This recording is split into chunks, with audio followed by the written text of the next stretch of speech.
Hi, my name is Dorcas. I want to tell you a story about my life, but it's not a happy fairy tale. It's a story about mistakes, feelings, and how sometimes, even when we have everything we thought we wanted, we can still feel very, very lonely.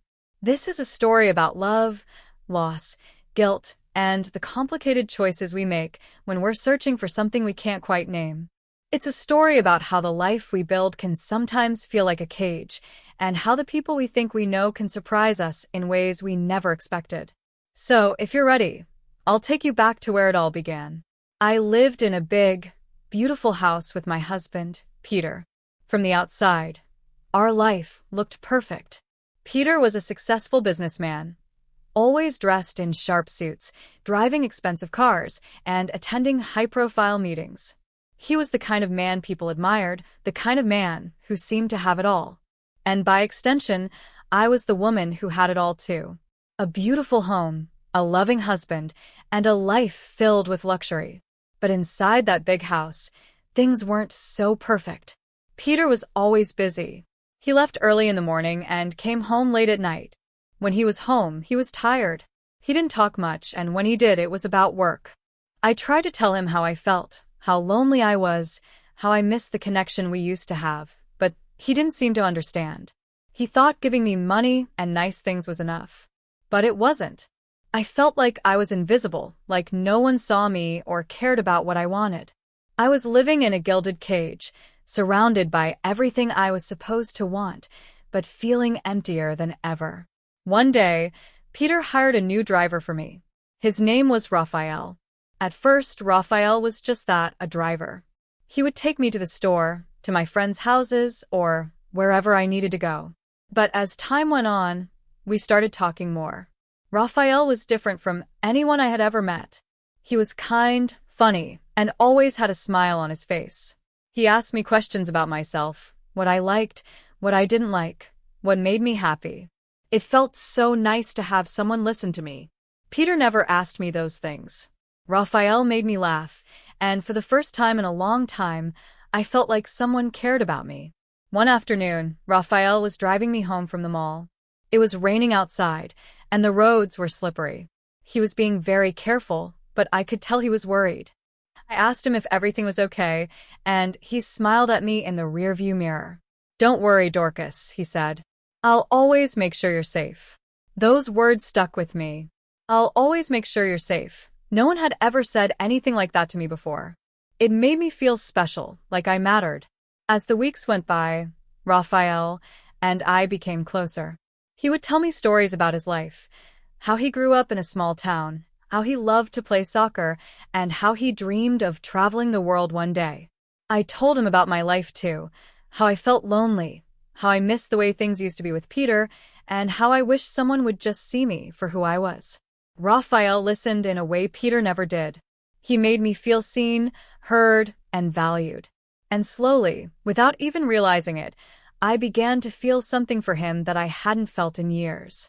One day, something happened that changed everything. I was feeling sad because Peter had forgotten our anniversary again. I didn't even bother reminding him because I knew he would just say he was too busy. Rafael noticed I was upset and asked me what was wrong. I told him everything. I told him how I felt like Peter didn't care about me anymore, how I felt like I was just a decoration in his life, and how I didn't know what to do. Rafael listened quietly, and when I was done, he looked at me with such kindness in his eyes. "Dorcas," he said softly, "you deserve to be happy. You deserve someone who sees you, who cares about you, who makes you feel alive." His words made my heart race. I had never thought about it that way before. I had always told myself that this was just how life was, that I should be grateful for what I had and not ask for more. But Rafael made me wonder if maybe I deserved more. That night, I couldn't stop thinking about what Rafael had said. I couldn't stop thinking about him. He made me feel things I hadn't felt in years: excitement, joy, and even a little bit of hope. But I also felt guilty. Peter was my husband, and I had made a promise to him. Was it wrong to feel this way about someone else? I didn't have the answers, but I knew one thing for sure. My life was about to change, and it all started with Rafael. After that day in the car, Things between Rafael and me started to change. It wasn't anything big at first, just little things. He would smile at me more, and his eyes would linger a little longer when we talked. I found myself looking forward to seeing him every day. He made me feel alive in a way I hadn't felt in years. One afternoon, Rafael was driving me to a friend's house. We were stuck in traffic, and the radio was playing a soft, romantic song.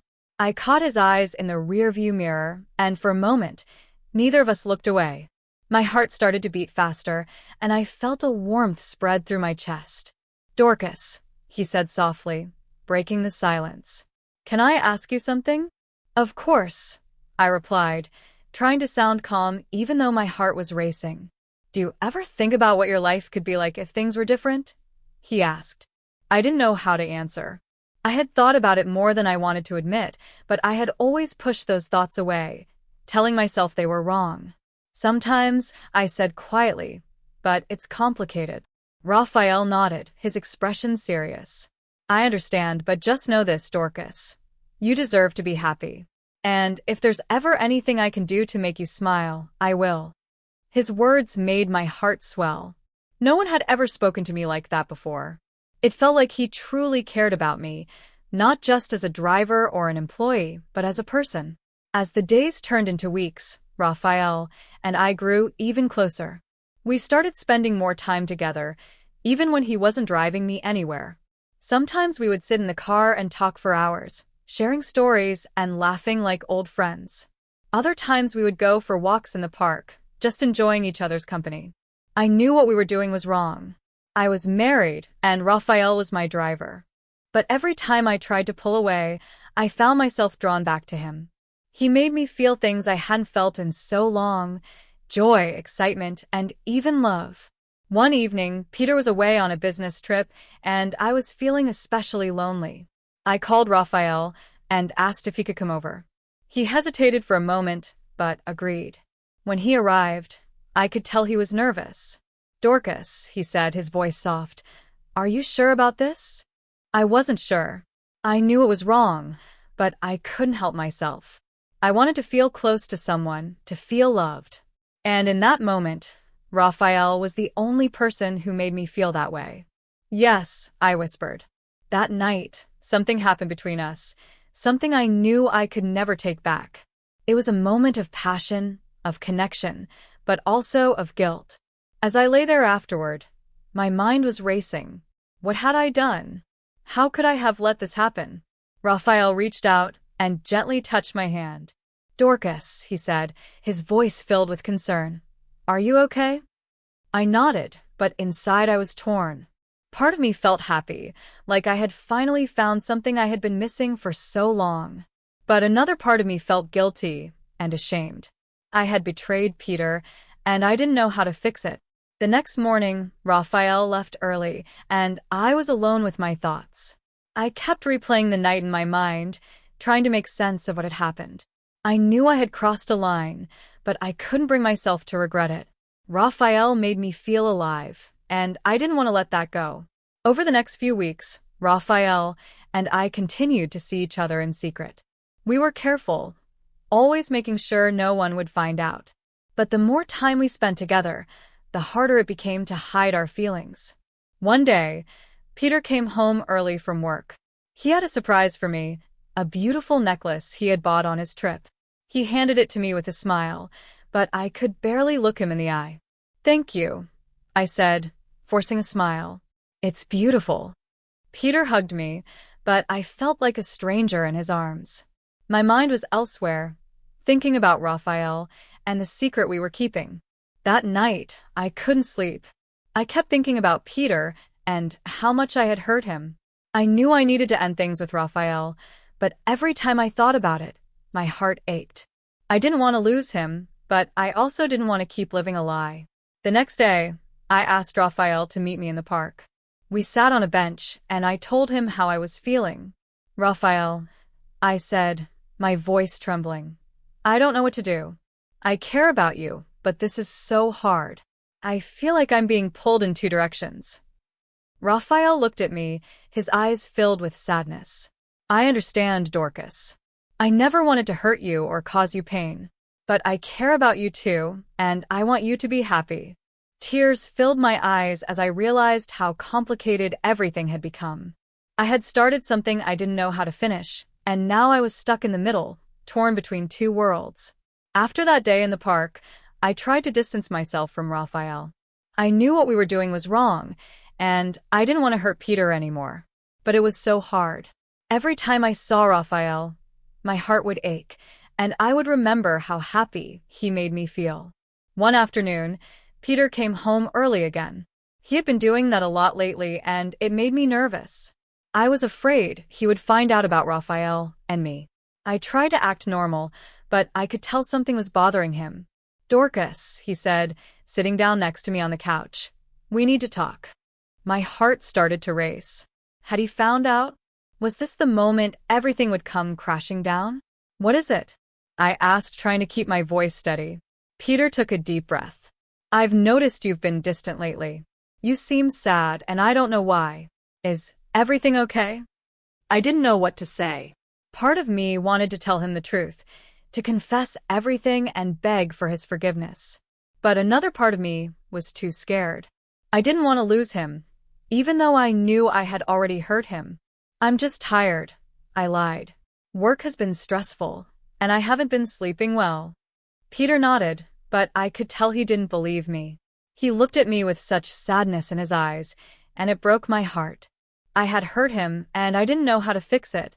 A few days later, the truth finally came out. Peter had found a text message on my phone from Rafael. It wasn't anything too revealing, but it was enough to make him suspicious. "Who is Rafael?" he asked, his voice cold and angry. I felt like the world was crashing down around me. I had been so careful, but I had made a mistake, and now everything was falling apart. "He's my driver," I said, my voice trembling. Peter's eyes narrowed. "And why is he texting you?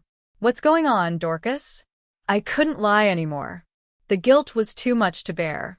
I took a deep breath and told him everything. I told him about how lonely I had felt, how Rafael had made me feel special, and how I had made a terrible mistake. Peter didn't say anything at first. He just sat there, staring at me with a look of disbelief and hurt. Finally, he stood up and walked away without a word. The next few days were the hardest of my life. Peter moved into the guest room, and we barely spoke. I could see the pain in his eyes every time he looked at me, and it killed me inside. I had hurt the person I loved most, and I didn't know how to make it right. Rafael tried to reach out to me, but I couldn't talk to him. I was too overwhelmed with guilt and sadness. I knew I had to end things with him, but it was so hard. He had been my comfort, my escape, and now I had to let him go. One evening, I asked Rafael to meet me in the park one last time. When I saw him, my heart ached. He looked so sad, and I knew I had hurt him too. "Rafael," I said, tears streaming down my face, "I'm so sorry. I never meant to hurt anyone, but I did. I hurt Peter, and I hurt you, and I don't know how to fix it." Rafael reached out and gently wiped away my tears. "Dorcas," he said softly, "I never wanted to cause you pain. I just wanted to make you happy." "You did," I whispered, "but it wasn't real. It was just a moment, and now I have to face the consequences." We sat there in silence for a long time, both of us lost in our thoughts. Finally, Rafael stood up and took my hand. "I'll always care about you, Dorcas," he said, "but I think it's best if we say goodbye." I nodded, tears filling my eyes again. I knew he was right, but it still hurts so much. As I watched Rafael walk away, I felt a mix of emotions, sadness, guilt, and even a little bit of relief.